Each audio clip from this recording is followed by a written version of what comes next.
Oh, okay. Just been notified that our recording is good to go. Thank you for your patience in that. And we'll continue on. We have finished our declarations of interest, so we're going to item 5, which is public question time. Now we have 5.1, which is responses to previous public questions taken on notice. We do have a number of questions that have been answered that are listed in the agenda. 5.2 is public question time. So do we have any members, public members, any members from the gallery that would wish to ask a question? Yes. Please come down and state your name and your address.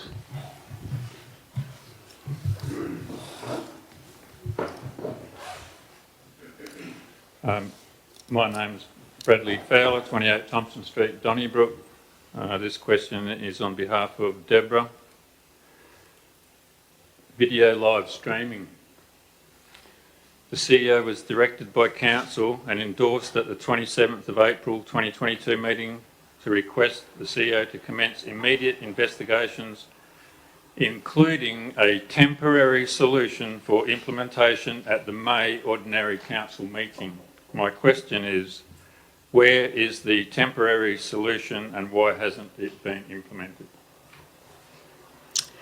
I'll pass you on to the CEO, but that did come through Council, that it was another resolution has come through since then, I believe. And there's also another item in this month's agenda item as well in regards to live streaming. I can't see how you can dismiss a recommendation that Council has put forward. He is required to do that.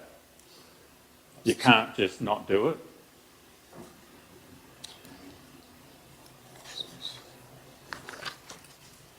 Did you wish to respond with that? Thank you, Madam President. Thank you, Mr. Glover, for Mr. Fowler. Apologies for the question. You're right, that resolution talked about investigating a particular course of action. That investigation was undertaken. It had two parts to it, A and B. Yep, I remember it quite well. The investigations were undertaken. The results were presented of that investigation were presented to elected members, and the recommendation was to roll it out in a more staged and considered manner with policy documents prepared in the background. But you were instructed to put temporary measures in place while all that stuff happened. Madam President, are you happy? Yes, you can. Thank you, Madam President. The resolution was to investigate undertaking those activities, not to do those. Two parts to the resolution, A and B. Part B was instructing you to perform temporary measures whilst all the rest of it happened. Where is it? It should be laptop on a ladder, I believe, is the way you go. Would you like me to read that resolution, Mr. Fowler? Yeah, is it 27th? It's on page 19 of the agenda item. Yeah, that's been changed because the resolution goes back to the 27th of April 2022. That meeting, the CEO was instructed to investigate and to install a temporary measure at the May meeting. It was. Where is this temporary measure? How I interpret it is request the CEO to commence immediate investigation, including the temporary solution for implementation at the May-October. So it's investigating the implementation of them at the May. Two parts to it, A and B. Has that got two parts into that one? That's there's 7.1 and there's 7.2. It's changed then since that council recommendation. No, anyway. Okay, do you have another question before you continue on? I guess the proof is tonight you were just about to start a council meeting with no recording facilities. It's just not acceptable. Yeah, I've got another quick question. Can you just please ask your question? I've got another question here. We've got no accusations. Foot and mouth is on our doorstep in Indonesia currently. There's a lot of stuff on the news about foot and mouth. Has the council any foot and mouth mitigation policies in place at present? Thank you for your question. I don't believe we do have a biosecurity policy in place for foot and mouth, do you? Madam President. No, we don't. Thank you. Are there any further questions from our gallery?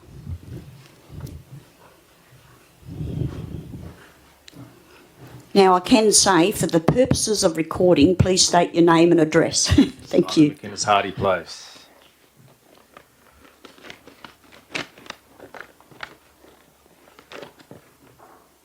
Okay. Why has the Park Cafe not been included in the updated assets management plan? Thank you for your question. I'll refer that to... Thank you, Madam President. thank you. I might need to take that one on notice. My understanding is that it was. I'm happy to be corrected. My understanding is that it was. I looked at it this morning, it just has value zero, no zero, just everything's zero. It's not the asset management plan or the long-term? The one that was updated for, when is it, May? Okay. No, February, was it? I can't remember. I'll need to take the question on notice, Mr McGuinness, so I can research it. I was going to ask, if it is included, Yep. will that upset the assets management plan ratio? Because it's an extra $2.5 million. I'll need to take it. Yeah, if you're able to pass the questions over or email them in so that I've got a copy of them rather than trying to transcribe them. That's just what it is. All right. Thank you. Over the last 2 years, the Shire has identified a want and a need for a new football club and change room / function room on VC Mitchell Park. The Shire has control over the processes surrounding the applications and planning. The decisions taken by councillors concerning the project have all been favourable, and the state government has allocated $6 million to the project. There has been $250,000 spent on planning. Could you explain why, at the end of 2 years, we're still waiting for construction to begin? Thank you for your question, Mr McGuinness. Yes, we have had a few hold-ups. I'll put you over to the CEO and he might be able to fill in with some of those details. Thank you, Madam President. Thank you, Mr McGuinness. There is, I'm sure you're aware, there's a report being presented to Council tonight in relation to VC Mitchell Park. It's confidential. I'm hoping it won't be confidential at the end of the Council meeting. In the COVID environment, with very, very challenging procurement environment, particularly in terms of major or significant regional infrastructure, achieving normal procurement processes is very difficult. It's a challenging project. There's been a lot of different types and formats of engagement and consultation undertaken. The community and even our elected members have got different opinions on how well that's been conducted, but everyone's entitled to their own opinion. It's a challenging project, which is what means it takes a bit of time to get it right. I've got one more Think question. you got one more question? Yes. I'm quite happy to. You've got another one to come, have you? And okay, you got one more? One more. All right, we'll just do your last one and then we'll... Okay. Yeah, thanks for your patience. It is my understanding that a concrete cricket pitch will be placed at the centre of VC Mitchell Park before the commencement of this year's cricket season. Is this the case, and is the extra cost of this coming from the funding for the sporting development? Thank you for your question. I haven't actually heard of a concrete cricket pitch on the ovals. You're talking about VC Mitchell Park? Yeah. Do you have some information on that, Mr. Thank you, Madam Thank President. you. No, it's news to me. If the Donnybrook Cricket Club has got that as a particular initiative it wants to approach, it hasn't spoken to, at least to me, or the project team at VC Mitchell Park project about that. Okay. I've had various conversations with the cricket club about different synthetic drop-in options, training nets, female change room options, a myriad of things, but not about a concrete pitch going in there. I'll pass it on. Thank you. Thank you for your questions. Now, Mr. Atherton hasn't... Yes, would you like to come forward and, for the sake of the recording, your name and address? Thank you. Yeah, my question is, it was just referred to as a football club building at VC Mitchell Park. I think that needs to be corrected each time to say it's actually a building to incorporate all sports in the vicinity, not just football. Yeah, sorry, Mr Atherton, you need your name and address, please, Oh. just for the recording. Atherton, 16 Egan Street, Donnybrook, sorry. Thank you. Sorry, can you repeat your question? I'm sorry. Yeah, it's been mentioned here a few times in questions that the VC Mitchell Park project is for a football club building, when in fact it encompasses all local sports. So is it the wrong description when people stand here and ask questions about the football club building, when in fact it's not just a football club building? Okay, so that's your question, is it? Yeah, does that need to be corrected? He's just rewording, I'm just helping him to reword it as a question. Yeah. So So do you think you should correct people when they say the VC Mitchell Park project is actually a football club building? It's not just a football club building. yeah, it is a multi-purpose Yeah. pavilion that is being looked at the moment. The question is, should we correct people? Yep, Personally, I have been. good. There's obviously there is a perception out there that it's solely for football, and like we've just the last question, we are looking at cricket and things like that. So Just prior to the cricket one, the speaker said it was a football club building. right, okay, It's not right. no, it's a multi-purpose. Thank you. Thank you. Yes, Mr. Fallow, would you like to come down and ask another question?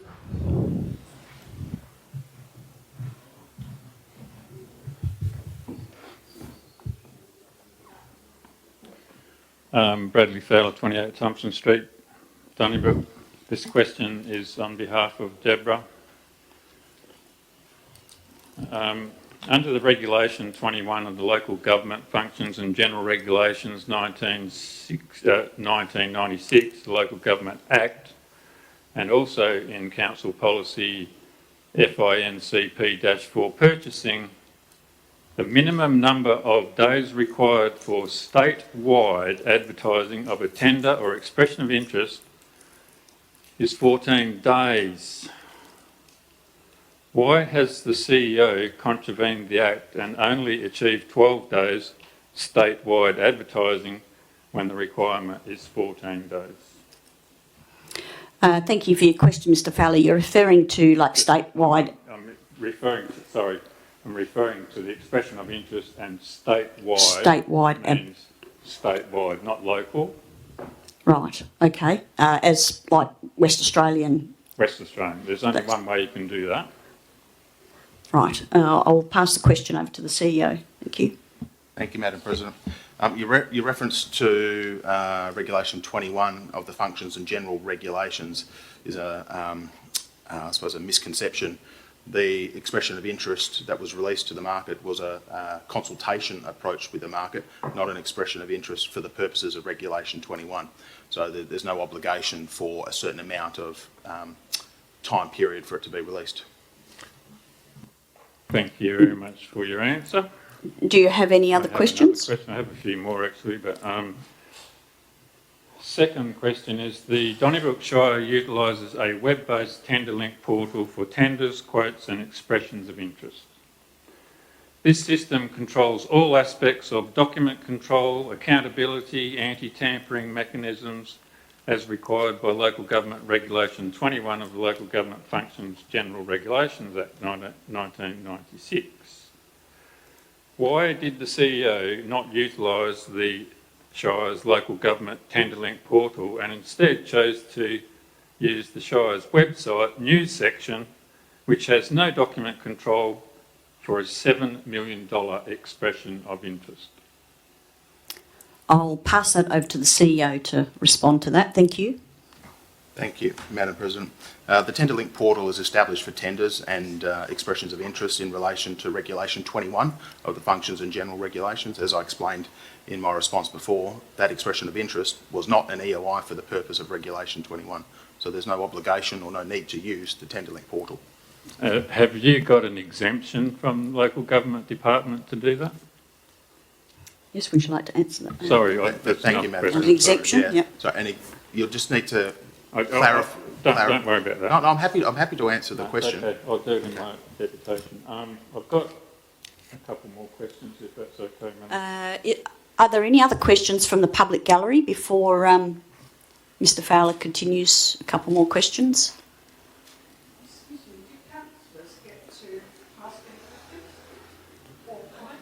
No, they can ask questions at the end of a deputation. Okay. Yes, yep, another couple, thanks. That's So the CEO set the closing time of the expression of interest at 4 p.m. on the 13th of July, 1 hour after the request for tender closing time, which was at 3 p.m. on the 13th of July. This extension of time allows for tampering of the expression of interest. My question is, why did the CEO choose to close the expression of interest 1 hour later than the request for tender and not at the same time? Thank you for your question. I'll pass that over to Mr Rose. Thank you, Madam President. The premise of your question, I'm not sure that I concur with, that an hour difference allows for some tampering of documentation. So, Okay, leave it at that, that's fine. One more question. One more and then, yep, that's... So document control is essential when conducting tenders and expressions of interest, as its clarifications, or as if clarifications, addendums or further communication is required, you have the contact details of all respondents, people that have got it. My question is, how many people or companies downloaded the expression of interest? Thank you for your question. I'll pass it over to Mr Rose. Yes, thank you. thank you, Madam President. I'm not sure the precise number. I think it was 39 or 42, something in that order, which was broken down by, I suppose, different categories. There were genuine prospective tenderers, which are construction companies able to actually deliver the works. Sorry, I'm not talking about the tender, I'm talking about the expression of interest document. Sorry, I misheard you. So how many people downloaded the expression of interest? I'll be able to work that out. I don't have the answer for you right now. Okay, thank you. Thank you for your questions, Mr Fowler. I've got one last one if we have time. Okay, yep, just make it quick and then I've got... So, yeah. Thank you. The expression of interest document that you can download from the internet without any document control, anybody can get hold of it. It has some unusual things happen when you download it and you open it up. The expression of interest document, the title is Expression of Interest Lockyer Estate Site 7 2021. So I believe that's in Bustleton. The author of the document is Julie Oates, and the subject of the document is the City of Bustleton. My question to the CEO is, was Julie Oates paid to produce the expression of interest document for Donnybrook Shire, or did the CEO plagiarise her document? Thank you for your question. I'll pass it over to Mr Rose. Thank you, Madam President. Neither. I had a conversation with the City of Bustleton, who directed me to use one of their documents. They provided me with a Microsoft Word document, which obviously the metadata includes stuff from City of Bustleton, which is not a problem. Thank you. Okay, thank you for your questions. Now, before we go on, there was a question by Mr McGuinness earlier in regards to the asset management plan. I do have an answer for you. I'll put you over to the Director of Corporate and Community, who will be able to answer your question. Thank you, Madam President. And as I recall, Mr McGuinness, your question was, why did the asset management plan have nothing in for the park cafe? Yeah, so the asset management plan, and I'm looking at the attachment to the agenda of that meeting, has a total of $238,138 included for that facility.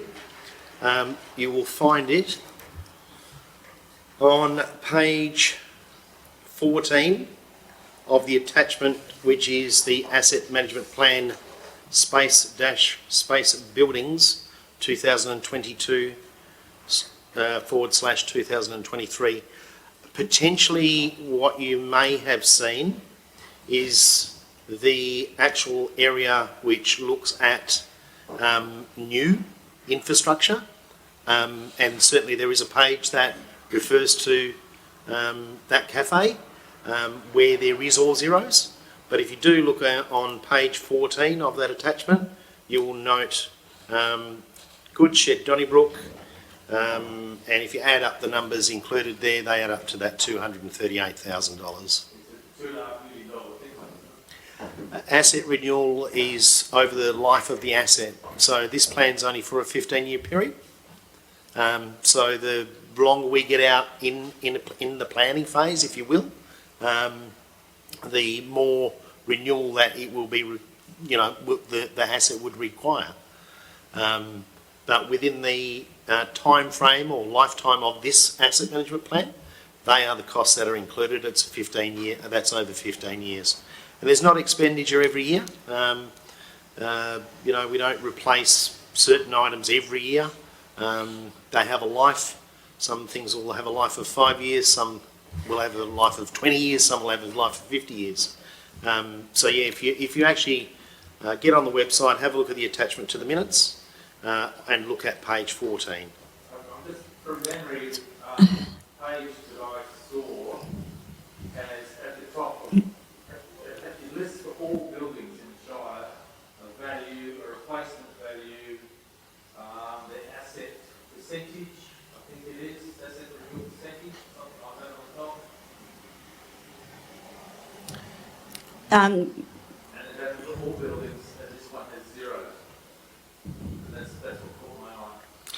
Yeah, Would you like to take that? Just yeah, that'd be good. Yep. Thank you for that, and thank you for the answer and clarifying that. Okay, we're going to move on to presentations. I don't believe we have any petitions or presentations this evening, but we do have a couple of deputations. So I call on the first deputation to come forward. Deputy.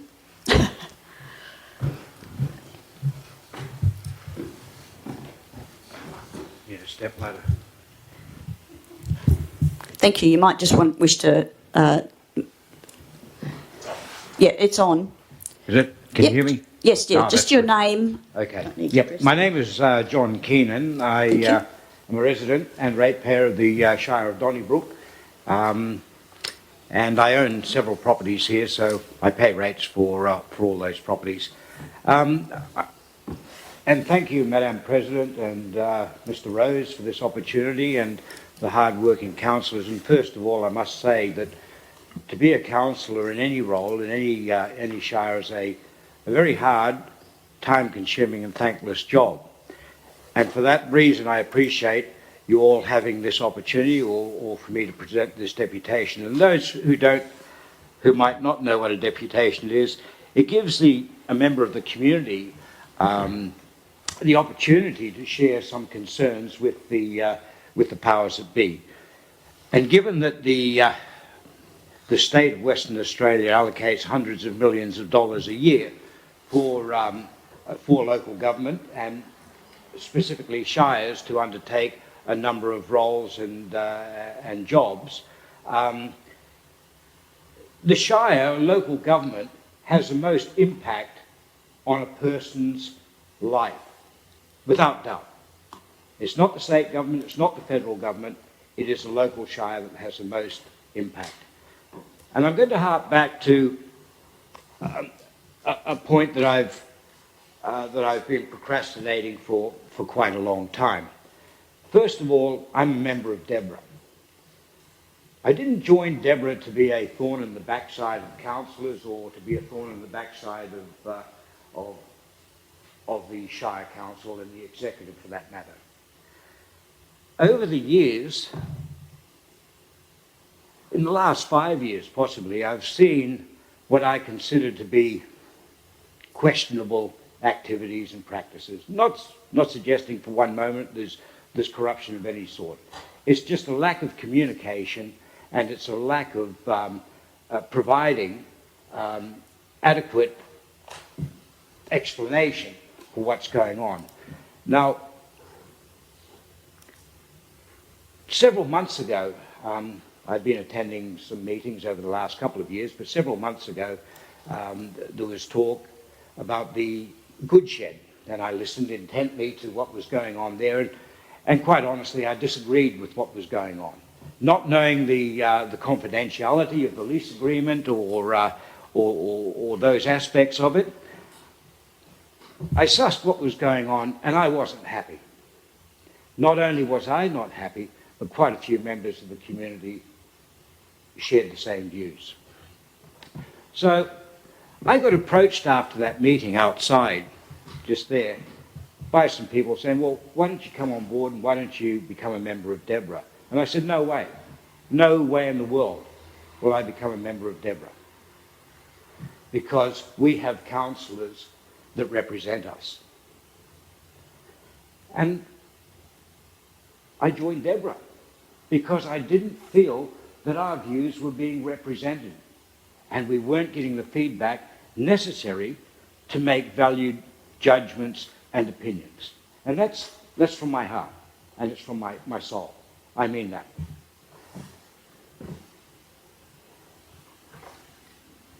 Now, I'll harp back onto the loan for the sporting precinct. You heard me at the open forum in the park at the electors meeting under the beautiful moonlight and stars, and that was quite an intimate atmosphere. I got a little bit carried away, however. But the government allocated $300 million for the COVID recovery plan. We all know that. We're not stupid. Of that, $6 million was allocated to the Shire of Donnybrook for the sporting precincts development, as you well know. I still have a problem with the $3 million. Now, I didn't bring my katana sword to disembowel myself at the door when I leave here for fear of being ridiculed, but I still have that problem with the $3 million. In all my studies and research and whatever, and I stand to be corrected by the councillors here sitting in front of us and by anyone who might have that information to suggest that the $3 million was a requirement as a co-contribution. I've not seen it anywhere. And in my research, I find that Troy Jones and the minister themselves have written in black and white that there was not a requirement for a $3 million co-contribution from the Shire.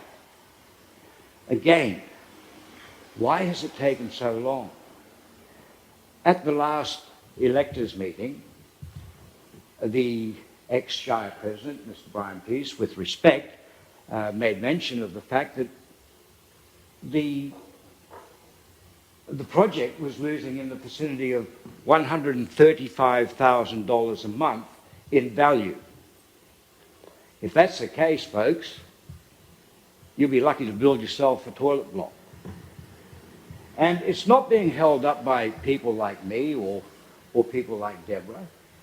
There is something more that needs to be done.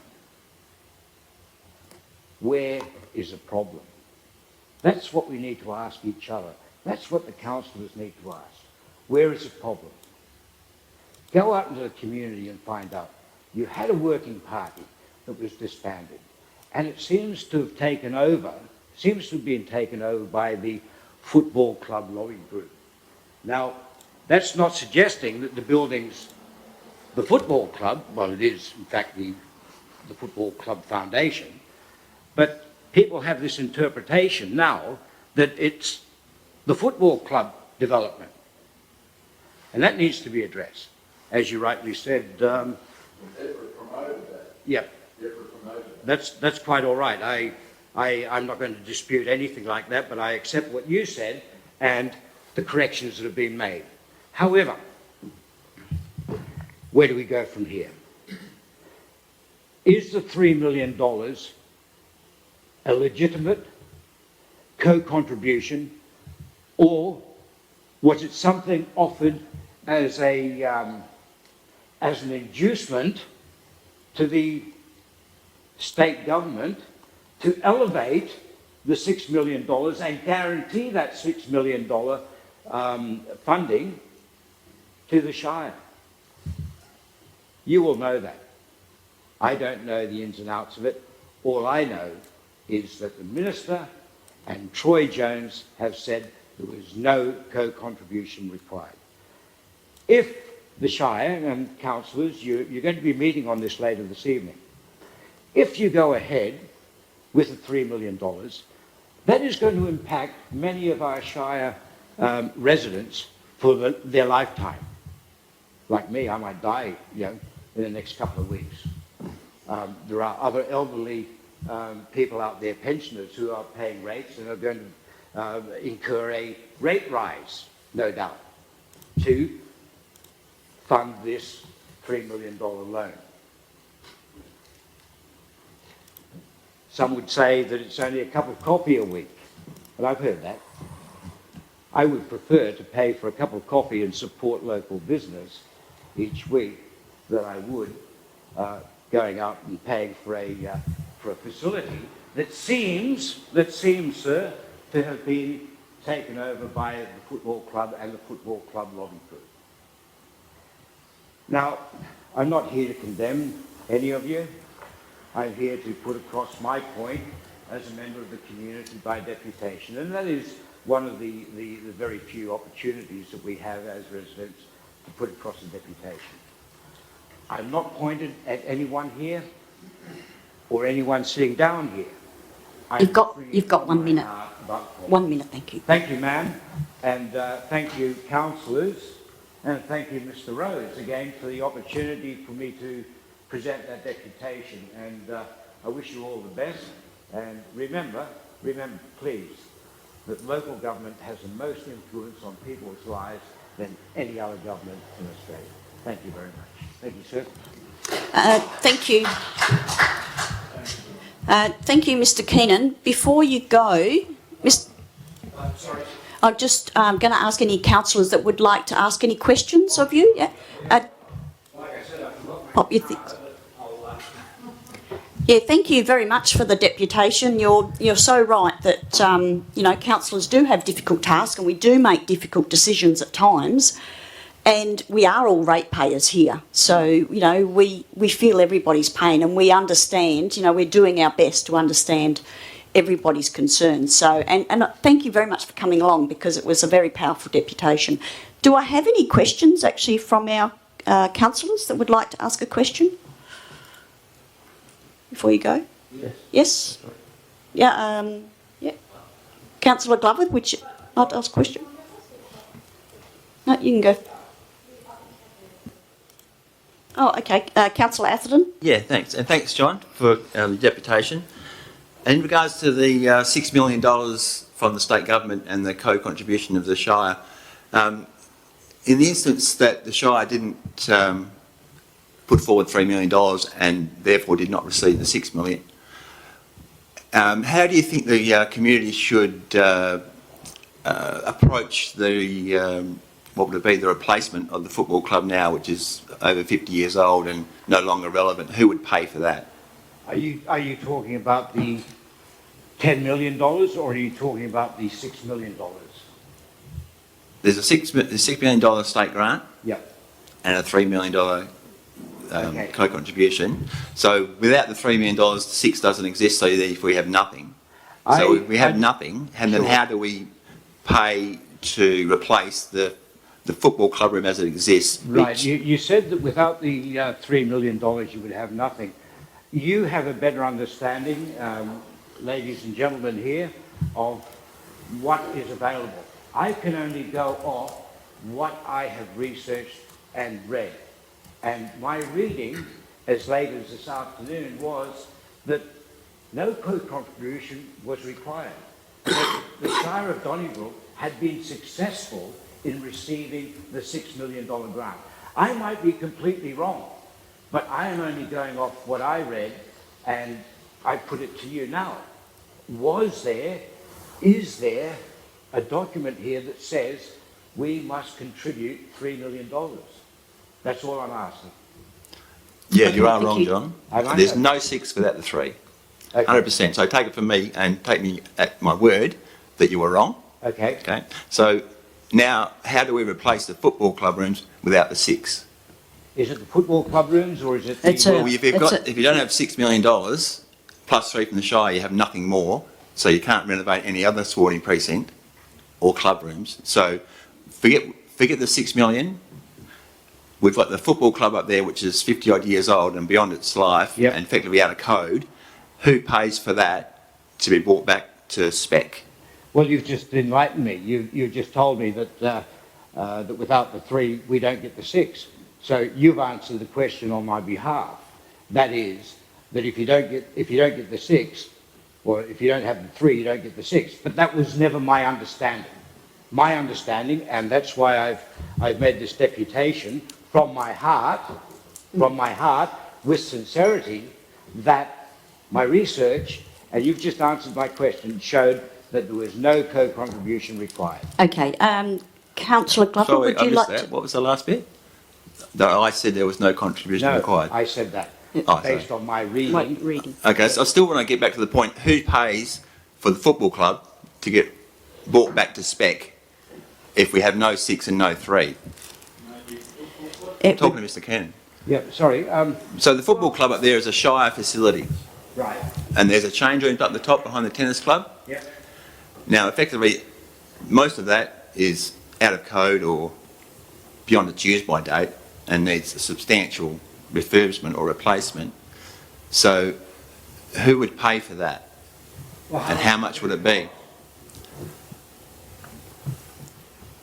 If it Okay. cost $10 or if it cost $1 million, who would pay for it? You've got a grant. Okay. No, we don't just- have a grant. Perhaps we might just move on from that Okay, I've got question. one more question. Okay. Thank you. Well, I'll just go for Councillor Glover first. Thank you. Councillor Glover?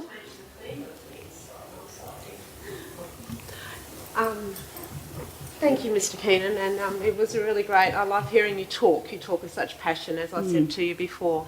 I'm just kind of curious, in your opinion, with regard to the reasons why you joined Deborah was something to do with the good shed as well. So what do you see would be helpful to kind of smooth or improve community engagement with regard to that project? Is there any ideas that you might... The good shed one, I'm going back to that one because you talked about that in the beginning. Is there anything we could do to improve community relations in regard to that, in your opinion? Look, in my opinion, it's not worth much. Oh, I'm Yeah, asking. but it's done and dusted. What's happened has happened.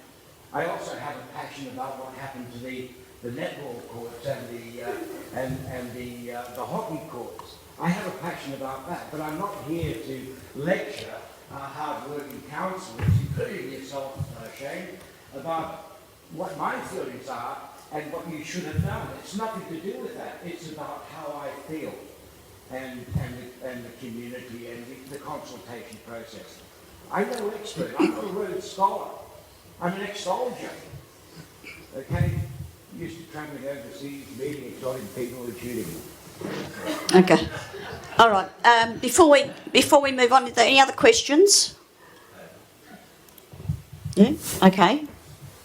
Thanks again, John. You described earlier how you initially declined an invitation to join Deborah, and I guess I took it as a bit of a, in your mind, a drastic measure to join them. Can I just ask, prior to joining them, in between that time saying no and yes, how many councillors did you get in touch with and sort of flesh out how you felt to really understand what was happening in council? No. I didn't see a necessity to engage with councillors on an individual basis. I've been in a position, I was speaking to Mrs. Glover or Miss Glover or Lisa earlier, Councillor Glover, about a past life that I had. And that was as a counsellor for war veterans and guys who were suicidal, etc. But I used to get tired of getting phone calls, day and night from people who wanted me to take on their case as an advocate or whatever the case was. I don't see it as being necessary for the community to come up to each and every one of you and say, Jay, it's me on the phone, what the hell's going on? I'm quite happy with what you're doing. I'm quite happy. Except for what I alluded to before about the money and the $3 million. But you've answered that.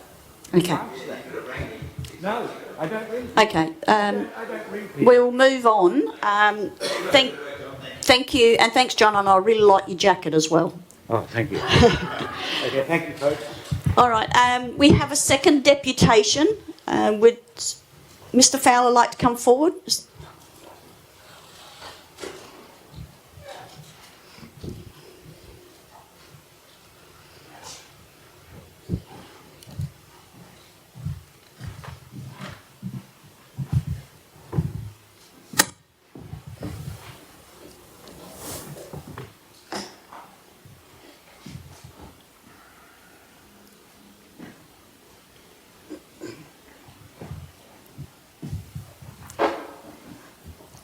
You realise there's 10 minutes. You're up. Yep. Okay. All When good. I start, it's 10 minutes. Yep. Oh, you've set your timer going, have you? Yeah. Oh, okay. Yep. No, we've got one too. We'll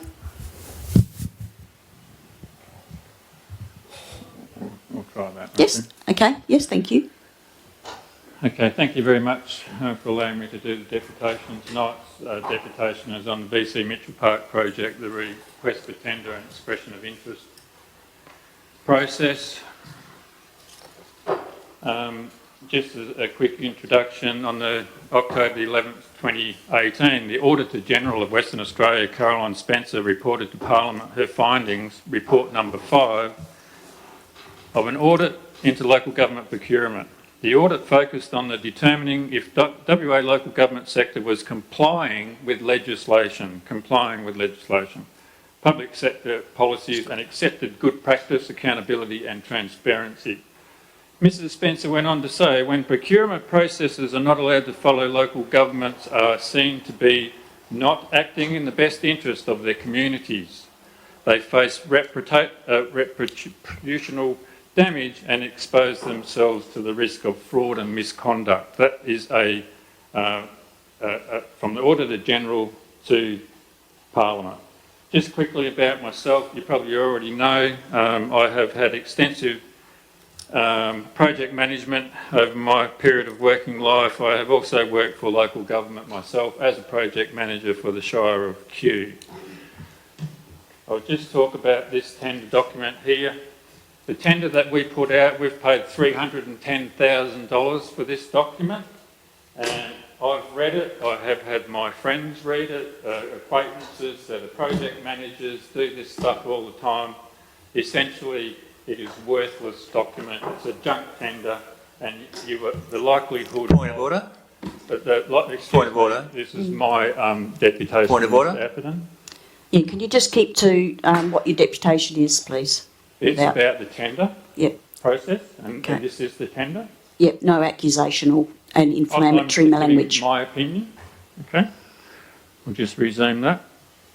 So, there was no likelihood or possibility of pulling a contract out of this documentation. Impossible. It could not be done. So I've talked to my colleagues. Some of them have said this is the worst documentation I've ever seen with no possibility of forming a contract from the document. It's got no defined scope, it's open-ended and lacks any real meaning. And we've paid $310,000 for that. The tender control documentation, very important thing, and we use a program called TenderLink Portal. It's on the government website, it's on our website, so that any documentation or control of the tender is controlled by that portal. And the reason you do that is if there is an error in the documentation, you find an error, you need to tell everybody that has the documentation, we have a problem, we fixed it, and you contact everybody. That's how the system works. So tenders that don't have proper document control are open to manipulation. I will give you just a quick example of that. In my time when I was at the Shire of Kew, the CEO was sacked just prior to moving to Kew for tender tampering. The subsequent investigation found out he had tampered with 2 tenders and possibly 3 tenders. He lost his job. The councillors got a bit of a rap over the knuckles, but they didn't know because they thought he was the best CEO in the world. He was doing a wonderful job. Apparently not. The inquiry into the Wiluna Shire Council, once again, CEO got the sack. It was a $10.8 million tender tampering episode. The councillors said they did not know, they were unaware. Once again, smack on the back of the wrist, but the CEO is the one that's going to cop the brunt of it. We'll go on to the expression of interest document. Can I just intervene here? Just in regards to those, are you sort of saying that because there's previous tender document tampering? All I'm saying is if you don't follow the Act and you can be accused, or if someone looks into it, you've got to be accountable and answer to the Local Government Act. And that's what happened in those 2 cases. The investigation were enacted upon. Subsequent findings found out CEO got the sack. Usually what happens, the CEO will go into kind of like, I can't handle this, I need a bit of stress leave, and then it follows on. But So I won't you're... go into that anymore. Okay, so you're just pointing out the risks, you're not actually having any accusations here? No accusations. This is what happens if policies are not followed properly, and that's what the Attorney General has pointed out. We'll go on to the expression of interest. So this document here replaces this documentation here, and the problem that we had was this documentation was released whilst the tender was still open. Now, if someone was in the process of putting a tender in place, possibly spending up to $20,000, $30,000 to produce a tender, and all of a sudden this gets dropped onto the market, how do you think they are going to feel? All of a sudden you have potentially messed with the outcome of an existing open tender. Now, the expression of interest, you go into the first page. This expression of interest is not a request for expression of interest for the purpose of Regulation 21 of the Local Government Act, blah, blah, blah.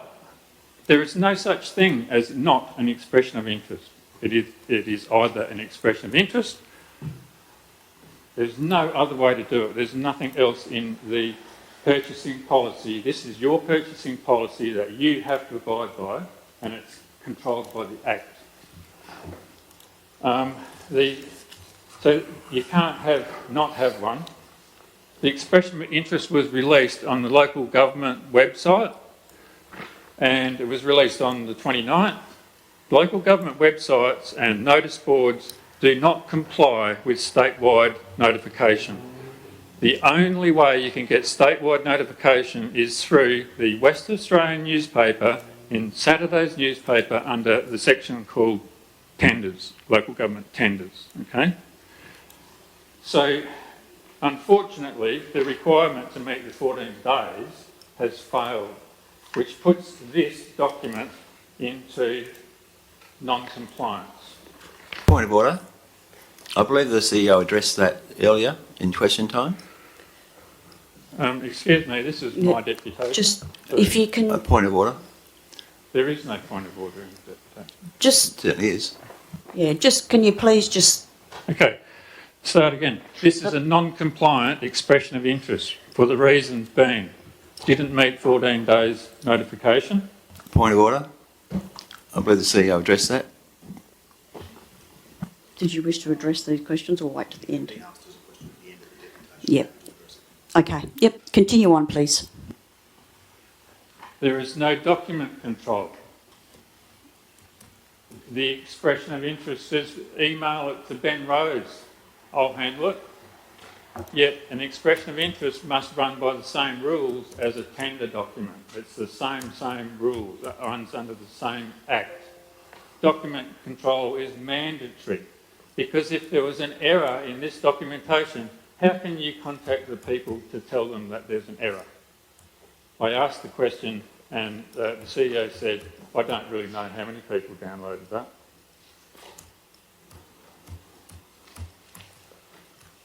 Okay.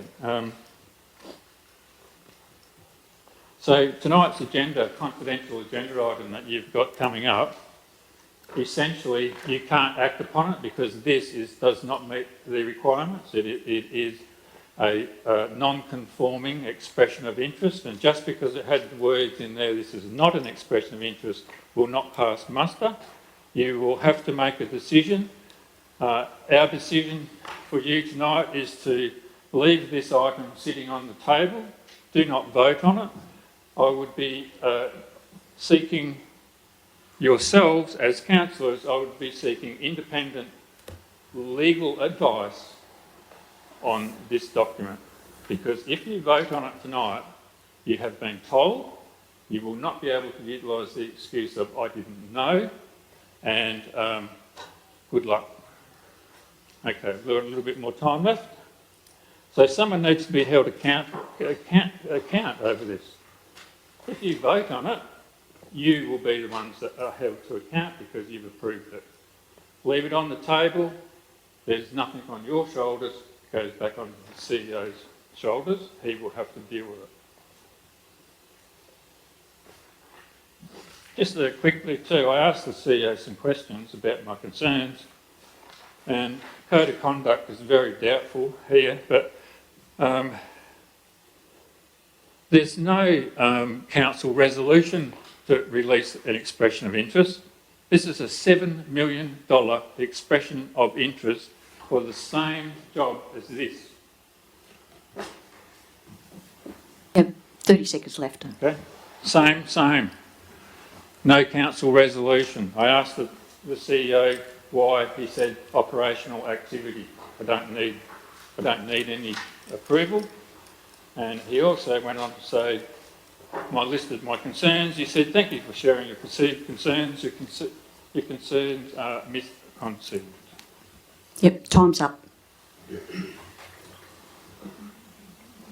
Happy to take questions. Thank you. Yes, are there any questions from the floor? Yes, Councillor Newman. Howard? Sorry for your reputation. I'm just curious, in the event, can you explain to me what would occur in the event that no tenders were submitted? Okay. What Yep. the next steps can be for a local government Okay. in relation to engaging with the market? Yep. Excuse me, I get a bit dry in the mouth. This is an issue, and you know this issue very well because you do tenders a lot in your workplace. You had an open tender, it's already in the marketplace, and the concerns were that we weren't getting any engagement with that tender, but you can't use gut feelings, or I had a gut feeling we weren't going to get any tenders to implement an expression of interest. What should happen, or what normally would happen in the industry, the expression of interest goes out prior to tendering. This should have gone out 2 years ago. You would have saved yourself $310,000. You wouldn't need to spend that. You would have engaged the market, found out who was available, and requested them to tender. Now, to run the expression of interest alongside a tender has never been done before. Local government or Walga is silent on the matter because it's never been done before. They can't work out why you would do it. It's a really odd and strange behaviour. I was told by the CEO that it was like a mitigation kind of, it's a contingency measure in the event of no tenders. You don't know that there's not going to be any tenders because tenders typically come in the last hour or so of a project. So you can't just guess that there's no tenders, and you can't know if there's any compliant or non-compliant tenders until the tender has closed. End of story. Yep. So getting back to your point, Question. Yep. if the tender had run and there was no tenders come in, then you go to the next step. And how do you do that? We have offered you a solution on how that can be done. We've mentioned that to each individual person we've spoken with, and that's how it can be done. But you wouldn't go with an expression of interest or early contractor engagement, as a lot of people will call it.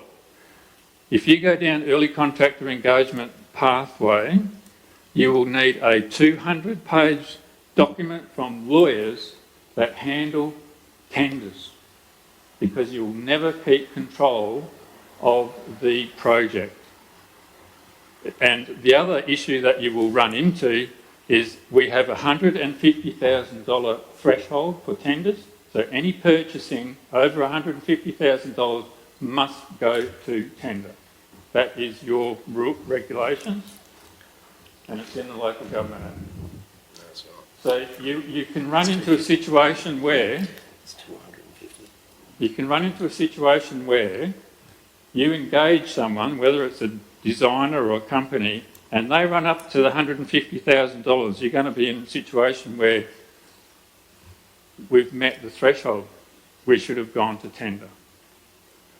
And trust me, unless you have got a legal team and you go early contractor engagement, you will never keep control of the project. It will be ching, ching, ching, ching, ching, ching for that company. And you run the risk of, what if that company doesn't... Do we have another question? Yep. Councillor Massey? Please tell me if my question is not... Please tell me if my question is out of order. But could I possibly ask Mr Fowler what, in his opinion, does he think we should do now, given where we are? Is that okay to ask?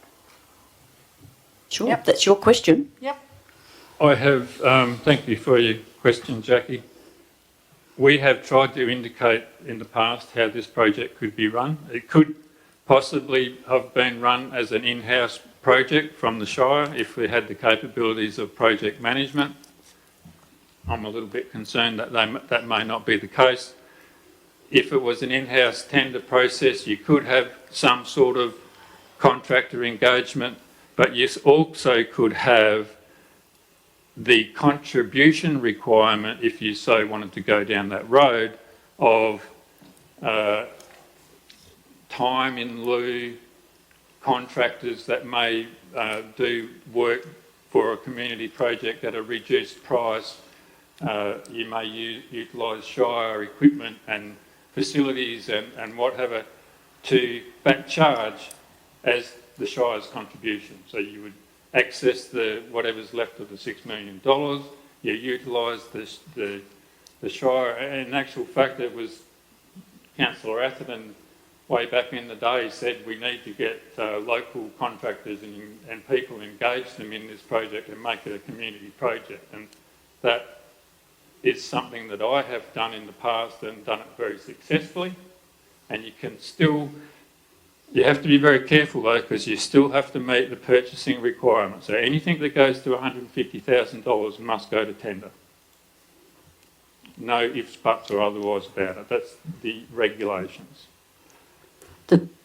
I believe there's a bit of a change in that 150,000.